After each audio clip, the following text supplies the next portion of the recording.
అధిక బరువుతో బాధపడుతున్నారా? వినీలాస్ వెయిట్ లాస్ డైట్ ప్లాన్ తో ఇంటి దగ్గర నుంచి హెల్దీగా బరువు తగ్గండి. కుకట్పల్లి నల్ల చెరువు ప్రాంతంలో హైడ్రా కూల్చివేతల ప్రక్రియ కొనసాగుతుంది. ఉదయమే ఇక్కడికి చేరుకున్నటువంటి హైడ్రా అధికారులు నల్ల చెరువు పరిధిలో ఉన్నటువంటి ఎఫ్టీఎల్ బఫర్ జోన్లలో ఉన్నటువంటి అక్రమ నిర్మాణాలను కూల్చివేసేటువంటి దిశగా అడుగులు వేస్తున్నారు. చూడొచ్చు ప్రస్తుతం ఇక్కడ పూర్తిగా ఒక 1 అవర్ లోపే ఒక కొలాప్స్ అయినటువంటి ప్రదేశాన్ని అంతా కూడా చూడొచ్చు. దీంట్లో కమర్షియల్ ప్లేసెస్గా వాడుకుంటున్నటువంటి కొన్ని కన్స్ట్రక్షన్స్ రేకుల షెడ్తో నిర్మించినటువంటి గోదామ్స్ లాగా ఉన్నటువంటి షెడ్స్ అన్ని కూడా క్యాటరింగ్ సంబంధించినటువంటి ఐటమ్స్ చూడొచ్చు. లోపల పెద్ద పెద్ద పాత్రలు, ఈవెంట్స్కి వెళ్ళేటువంటి పెద్ద పెద్ద వంటశాలలకు సంబంధించిన పాత్రలు, డ్రమ్స్, ఇంకా టెంట్కి సంబంధించి డెకరేషన్, అదేవిధంగా స్టేజెస్కి సంబంధించిన సమానంతా కూడా దీంట్లో ఉంది.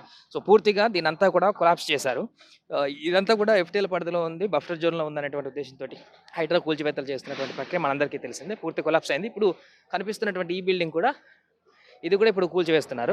మరొక వైపు అటువైపు ఉన్నటువంటి అక్కడ ఉన్నటువంటి అది కూడా కొక్రెన్ బుల్డోజర్తో కూల్చేస్తున్న దృశ్యాలు మనం ఒకసారి చూడొచ్చు. ఒకసారి ముందుకు వస్తే కనపడుతుంది. పూర్తిగా ఉదయం నుంచే కూడా ఇక్కడికి చేరుకున్నటువంటి హైడ్రా అధికారులు ఈ కూల్చివేత ప్రక్రియను శరవేగంగా కొనసాగిస్తున్నారు.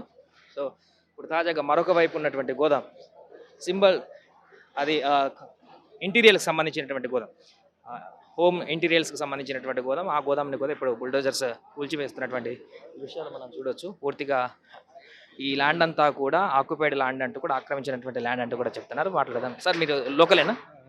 ఇది ఎఫ్టీఎల్ జోనా, బఫర్ జోనా? ఇది ఎఫ్టీఎల్ నుంచి తర్వాత బఫర్ జోన్ కూడా ఉందండి. 27 ఎకరాలు ఇప్పుడు 7 ఎకరాలు మిగిలింది. చాలా వరకు కబ్జాలు చేశారు.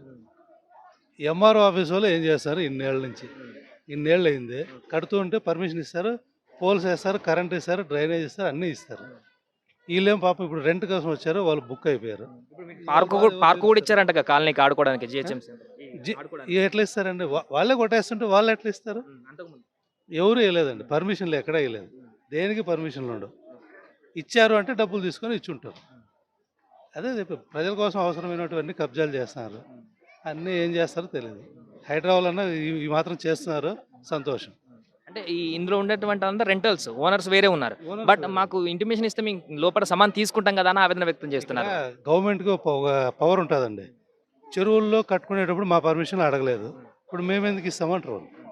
కరెక్టే కదా, అది పరిస్థితి. కానీ అక్కడ యజమానికి టెనెంట్కు మధ్య కొంచెం చాలా డిఫరెన్స్ కనపడుతుంది కదా. ఇప్పుడు ప్రభుత్వానికి తెలియకుండా కట్టిందేమో యజమాని చెప్తున్నాడు కాబట్టి రెంట్కి తీసుకున్నటువంటి వారు టెనెంట్. అది గవర్నమెంట్కి సంబంధం లేదు కదా. ఇప్పుడు ఒక అపార్ట్మెంట్ కడతారు, కొనే వాళ్ళకి అమ్మే వాళ్ళకి సంబంధం. గవర్నమెంట్ ఏం చేస్తుంది? నువ్వు అన్నీ లీగల్గా చూసుకొని కొనుక్కోండి. లోన్ ఇస్తున్నారు, లోన్ వాళ్ళు లీగల్గా చూసుకొని చేయాల. వాళ్ళు కూడా చేయలేదంటే మీరు మోసపోతున్నారు. లీగల్గా వెళ్తే ఫస్ట్ ప్రాపర్టీ కొనేటప్పుడు ఒక లీగల్ అడ్వైస్ తీసుకుంటే ఈ ప్రాబ్లమ్స్ రావు. వీళ్ళు ఏంటంటే తక్కువకి ఇస్తామని చెప్తారు, వీళ్ళు కొనేస్తారు. నాకు డబ్బులు తక్కువ అవుతుంది, లోన్ ఇస్తున్నారు, కట్టేస్తారు. ఇప్పుడు ఎప్పుడో 25 సంవత్సరాల కింద కట్టిన అపార్ట్మెంట్కి 2 సర్వే నెంబర్లు ఉంటే, ఒక సర్వే నెంబరు గవర్నమెంట్ ల్యాండ్ అంటారు, ఒక సర్వే నెంబరు పట్టా ల్యాండ్ అంటారు, layout land. Vijayanagar colony, Vivekananda colony పక్కన ఉంటుంది. మరి కట్టేటప్పుడు పర్మిషన్ ఇచ్చావు, లోన్ ఇచ్చావు, రిజిస్ట్రేషన్ చేసావు. ఒకసారి రిజిస్ట్రేషన్ చేయని ప్రాపర్టీకి మళ్ళీ అబ్జెక్షన్ చేసే రైట్ ఎవడిస్తాడో తెలియదు. ఫస్ట్ రిజిస్ట్రేషన్ ఎందుకు చేసావు? లోన్లు ఇచ్చారు కదా. ఇప్పుడు మాత్రం ఒక సర్వే నెంబర్ గవర్నమెంట్ ల్యాండ్ అంటారు.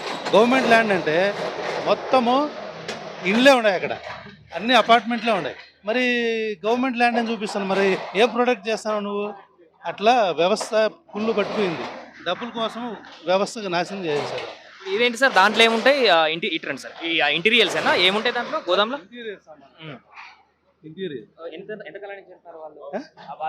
దాదాపుగా 7 years నుంచి ఉన్నట్టే. దాదాపుగా లోపల సామాన్ ఉందా మొత్తం? లోపల సామాన్ ఉందా మొత్తం? ఉంది పాపం. చాలా వరకు షిఫ్ట్ చేశారు. ఈవెన్ దీంట్లో కూడా అంతే, వాళ్ళు కుకింగ్ వాళ్ళది ఉన్నది. ఇప్పుడు చాలా వరకు షిఫ్ట్ చేసుకున్నారు వాళ్ళు.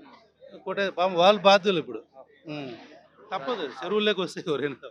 పూర్తిగా అదే ఇంటీరియర్కి సంబంధించినటువంటి గోదామే చూడొచ్చు. లోపల అన్నీ కూడా ఉన్నాయి. ఇంకా దానికి సంబంధించి పూర్తిగా ఇంటీరియర్కి సంబంధించిన చూడండి. అటు కొంచెం వారు కొంచెం ఆందోళన చేస్తున్నట్టు కనిపిస్తుంది. ఓనర్స్ వాళ్ళతో మాట్లాడేటువంటి ప్రయత్నం చేద్దాం. సో ఇది ఇంటీరియర్కి సంబంధించినటువంటి అంశము. ఇంటీరియర్కి సంబంధించి మొత్తం కూడా కూల్చివేతల ప్రక్రియ కొనసాగుతుంది. ఇక్కడ కొంత ఆందోళన ఓనర్స్ చేస్తున్నట్టు కనబడుతుంది. ఈ షట్టర్కి సంబంధించి వారితో మాట్లాడేటువంటి ప్రయత్నం చేద్దాం.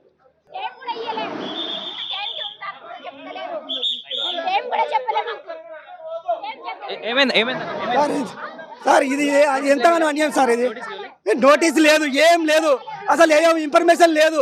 ఇంత ఘోరం ఏం సార్? ఓపెన్ చేయదు, అంత మందిని పెట్టి బయటికి తీస్తున్నా కూడా ఆగుతలేరు. ఏం గోదామండి మీది? సార్ నాది ఫ్లెక్స్ ప్రింటింగ్ సార్. ప్రింటింగ్ వేసుకునే ప్రింటింగ్ మిషన్ లో లోపల ఉన్నాయి సార్. నా అంత ఘోరం చేస్తారు. ఇది ఎక్కడిది సార్? ఎవరు చేస్తారు ఇంతకన్నా? ఇది అధికారం ఎవరు ఇచ్చారు? గవర్నమెంట్ ఇదేనా? ఇది గవర్నమెంట్ ల్యాండ్ అనేనా? నాకేం తెలియదు. నేను రెంట్కి తీసుకున్నా. నేను తీసుకొని ఇప్పుడు సంవత్సరమే అవుతుంది. నాకు కూడా తెలియదు. నాకు తెలిసి ఉంటే అలాంటి పొరపాటు జరగదు, నేను రాకపోతున్నాను. ఈ సంవత్సరమే అవుతుంది సార్. 18 లక్షలు ఖర్చు పెట్టా. ఇప్పుడు కోటి రూపాయల మిషన్లు ఉన్నాయి లోపల. లోపల ఎంత ప్రాపర్టీ ఉంది మొత్తం? కోటి రూపాయలు ఉంది. మిషన్లే ఉన్నాయి. మా సామాన్లు అట్టే ఉన్నాయి. అసలు బియ్యం ఇస్తలేరు. గేట్ వేస్తున్నారు, బయటికి తోసేస్తున్నారు. ఏం సార్ ఇది? ఎక్కడి అన్యాయం సార్ ఇది? ఎవరు చెప్పారు సార్ ఇంతగానో ఇది చేయమని? ఏంది సార్? పేదోళ్ళ కారణం ఇదేనా? ఇదేనా? ఎవరికి సార్? ఇప్పుడు వాళ్ళు ఉంటే చెప్పాలి. పలాంటి రోజు ఖాళీ చేయమని చెప్పాలి సార్. ఖాళీ చేసుకుంటాం కదా. మీరు చెప్తే టైం ఇవ్వకుండా ఎందుకు సార్ అంతకన్నా దౌర్జన్యం?